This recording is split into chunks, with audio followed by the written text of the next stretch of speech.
And I'm Christina Dandar of the Potted Boxwood, and we are here in Dallas, Texas, back again with friend Emily Miller, who is going to do a fabulous Christmas tour of your home. So happy you're here. Oh, I'm happy for all of you to see this. It is just very joyful and colorful and decorated for the holidays. Oh, thanks for being here. Tell us a little bit about what you've done to kind of get your house ready for the holidays. Yes, it's been so fun. This is our first Christmas in the house, so there are a lot of new things that I've been working on, and it's probably a work in progress. It'll probably change as time goes on. I bought this new tree for the entryway and thought the jeweled fruit was really cute. I saw it on Pinterest, and this is something that you can continue to collect. So I'm like, I have some of it that you can buy. You know, you find it on eBay, Cherish, Etsy. They don't really make that many jeweled fruits anymore, so really it's mostly antique or vintage items. But anyway, that's something I'll continue to collect, and hopefully at some point it'll be so draped and full of all the jeweled fruit, but I think it's fun. Well, it's already pretty draped and fabulous. And I love, too, how you did this beautiful, like, kind of French blue wedgewood colored bow. It's very pretty. Thank you. That's the ribbon that we used in the dining room, and I really like that color. Yeah. One of my favorites. It's really great. And that's fun. Like, I didn't realize, I guess you're right, that the sugared fruit is not really a thing anymore. I know. I remember growing up, it was something we always had, and then when I went to look for it, nobody has it. You're only looking on vintage sites at this point. Oh my gosh. And then here's the stair garland, and I wanted this to be a little bit more organic, so wanted the big pine cones, and really it's just kind of a classic stair garland with colors that match the Gracie print up there. I love it. I love a stair garland that goes all the way, as most people do. All the way up. Yeah, that looks so good. And again, the colors are so beautiful, kind of the apricot. Yes. And I love this green bunches. It almost looks like grapes. Yeah, it's like little berries. And I actually had it in my garland at my old house, but I really do love having traditional Christmas things without the traditional colors necessarily, using the colors that I love. And so that's definitely an example of that. No, that looks so good. It's fun to come back and visit the house because last time we were here, you had just moved in. Yes. So things have definitely continued to progress. Lampshades have finished and some furniture is finished, but it normally will take me 2 years before I really feel like the house is actually done. Ready. Yeah. So in here, I have a new Christmas tree. We have family silver snowflakes that my husband's uncle gave them. He worked at the White House, and they do a commemorative sterling silver snowflake every year. And so I wanted to include those, but I had to have some way to make it pop a little more than that because they're so beautiful, but they need to stand out a little bit more. So did some things that matched the wallpaper with the lemons and the blue. So that was really fun, and I'll probably continue adding. I think the family still has a lot more silver ornaments in the attic that I need to get a hold of and put on here, so it's just completely covered. These are great. Where did you find these lemons? These are amazing. I found them online. It was called, I think, Darby Creek. Okay. I had looked. I normally do a lot of wholesale things at the Design Center, and I had looked at the normal Regency and Vickerman, and I just wasn't totally crazy about their lemons, and I really liked these, so I just ordered them online, and they turned out great. And then I'll have several parties in the house this Saturday and 2 next week. And so it'll be different tabletop for that. But when I'm not having a tabletop here for a seated dinner, I really just go to Nicholson Hardy and get the fresh cedar and add pine cones. It would be really cute to add berries to it.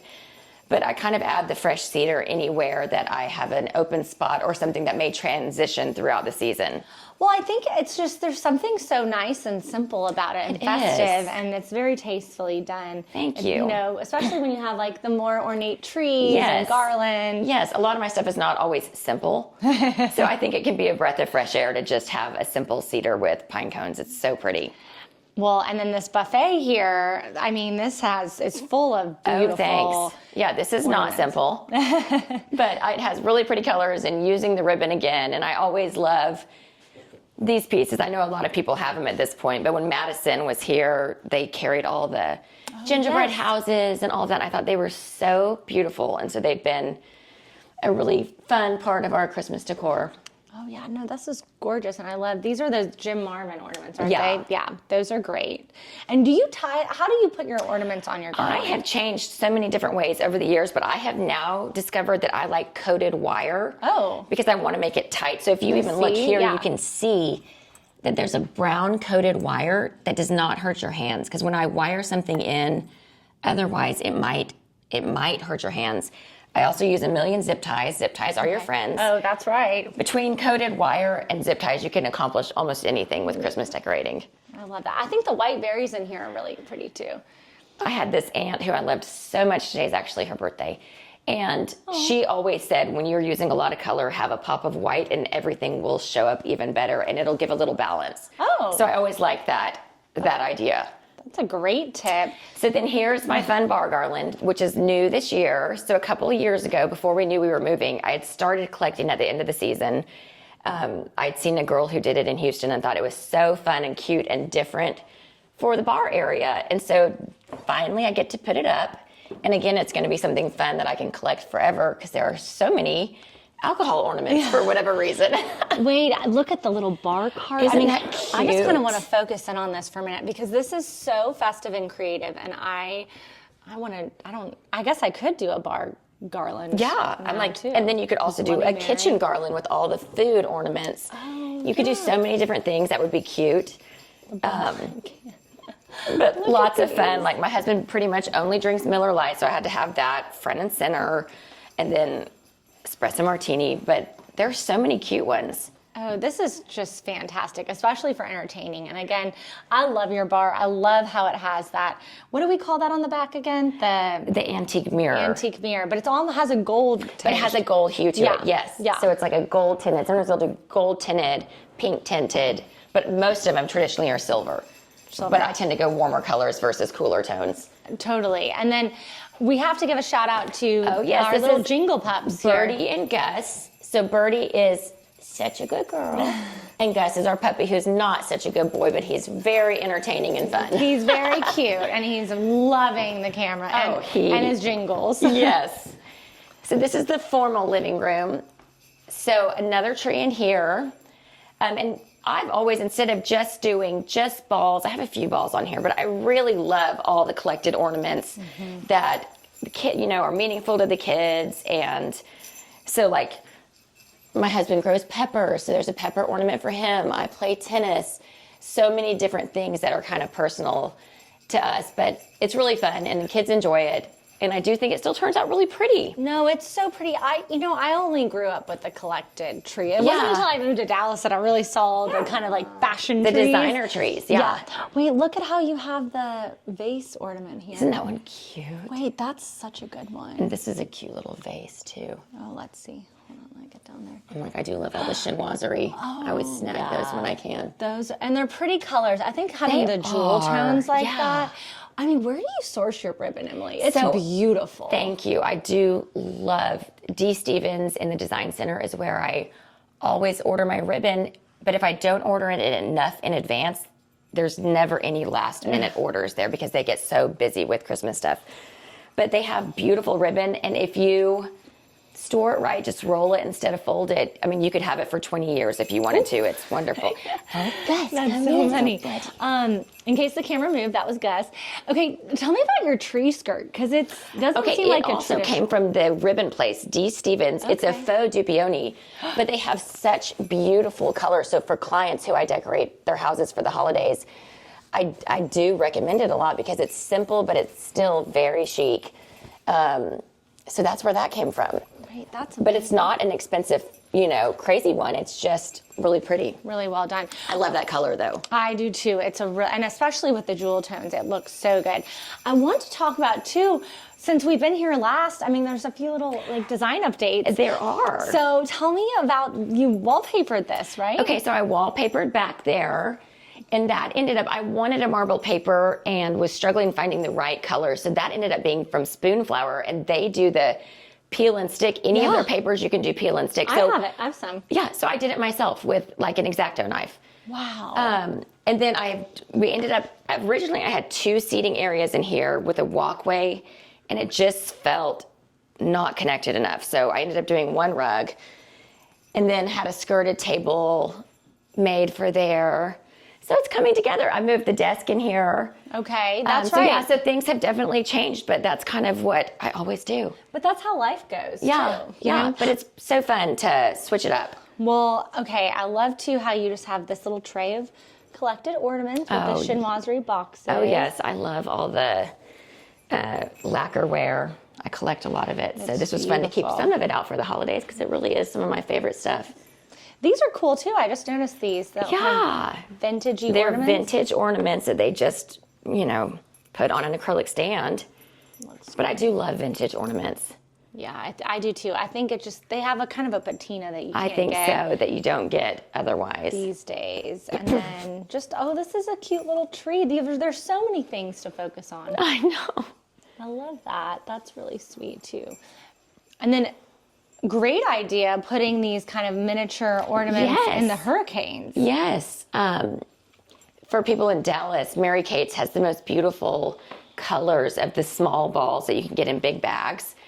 And so I started doing that. But I do, because I like keeping the hurricanes out, but I do think they're fun and festive if you add the balls to them. Yeah, no, those look really pretty. And I do like this desk here. I think it's really a nice addition.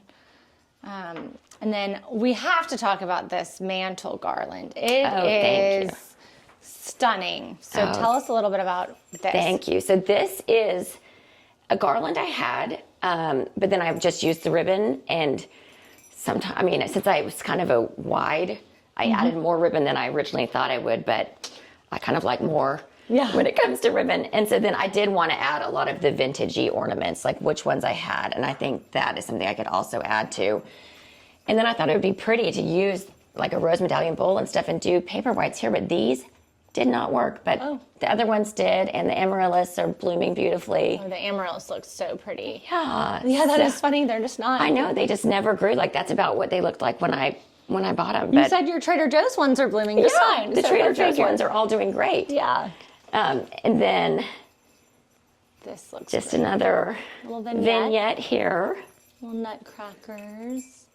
It's really so pretty because, what I love too is the room is, it's feminine, but it's not, it doesn't feel like, overly. Yeah, I hope so. Pink. You know what I mean? It's this was a color, I think it's cottage pink, that was in the Kips Bay show house last year. Because I knew if I was going to do a room this pink, it couldn't be overly pink. It needed to have a little bit of brown undertone to it. And so, yeah, I think I really love it. I love the nativity in the tray. Oh, that's such I like a great anything in a idea. silver tray with something on the base. It looks is really pretty. good. Come here, birdie. There's a nose here. And then the trees and how you surrounded them again in the tray. It's just nice to see collections and trays like that. Yes, I totally agree. Wanted to note too this beautiful garland over your chinoiserie chest. Oh, thanks. That's really individual pieces of greenery, and then it's like a glass ball garland. But I love adding greenery anywhere I can, and sometimes I remove most of my decorative items and replace them with holiday ones. But I still had room for it, and I love my rose medallion collection, so kind of made it all work together. No, it really looks so pretty together. And again, let's see these shelves over here, just kind of the little Christmas touches that are in here. Yeah, I added a little bit. My daughter put trees all over the place. But then even the touches of green, I like the little bits of greenery in a lot of different places. Yeah, I think it just really kind of warms it up too. I do too. Looks so good. And then this room is always so just like, I don't know, I just think this room's so cool. Oh, I think it's so cozy. We really love this room. So right now we don't have a tree in here except for this little guy. I'll decide if maybe next year we have a desk that's coming for there, but maybe a third tree, but maybe that's too much work. Do your kids get in it and help you? No, or not nobody really? helps me. Yeah. I do it all. That's just kind of how it goes sometimes. Yeah. And also you have such an eye that it would be hard to... Well, that's for me to release. It would probably be challenging. But so I added fresh greenery in here too. When I have a coffee table like this, I find that the faux garlands are really hard to maneuver properly. So I just fold over fresh cedar boughs with pine cones. And I, again, always like that. And this room has a lot going on. So I really like the fresh. The simplicity of it. Yes, And I think again, it looks good. how you just put, the ornaments and a beautiful dish. And anything that I even normally have, like I normally have this silver tray here with the opaline glass, but just add a little bit more to make it a little bit more festive. A little more festive. And then even on the side here, like the little tree with the... Oh, yeah. There's so many different things that my eyes keep wandering to look at. Oh, thanks. What are some of your favorite kind of holiday traditions that you all do as a family? I mean, you host a lot. We host a lot. So we have different, like probably 3 different parties that we have starting. So one of them's for my husband and a group of his friends. And then my daughter has a darling gift exchange she has with all her little middle school friends. And then I have a holiday lunch with some of my friends that is really fun. And so I do think just over the holidays, our house is really opened up. Like once I get it decorated, it feels really easy to be able to host things here because it's done. And I love having people over. So we do that. And then we always host the holidays here. So we will have Christmas morning, we'll have our big Christmas Eve dinner with family and friends and, you know, just a lot of those entertaining oriented moments. Yeah. But I love it. Okay, I want to ask you about these pine cones because they're kind of furry. I know. Those are so unique. They're from Hobby Lobby. Really? Yeah. Oh, wow. They look great on the mantle. I know, it's kind of fun to see how you can find and source. Now, I find it a struggle to want to buy Christmas stuff not during Christmas time. Yes. But is that kind of key a little bit? Well, if you want the selection, yes. Yeah. But when I do, and especially with ribbon, but if I do ribbon, so much of mine is not traditional colors. So I can kind of get it even if I wait till September or October. But I would say October is probably, if you want to do through a designer or a showroom, that's the latest that you're going to have any chance of getting the ribbon you want. And all the berries and stuff, they sell out. But you can still get things at places like Michael's, Hobby Lobby, Mary Kate's in Dallas, of course, has fabulous things. You know, whatever local shops that are like retail shops you can get. Our Nichols and Hardy has good stuff. But really, the Christmas market in Dallas for the showroom is in January. So you'd almost be like right after Christmas. But I've never gone because I'm like, none of my clients are interested in Christmas in January, and neither am I. I'm totally over it. We're over it by then. Absolutely. Well, Emily, this has been so great to just kind of explore all your for coming. It's so fun to show you. It's fun to be back, and happy holidays, everyone. Happy holidays.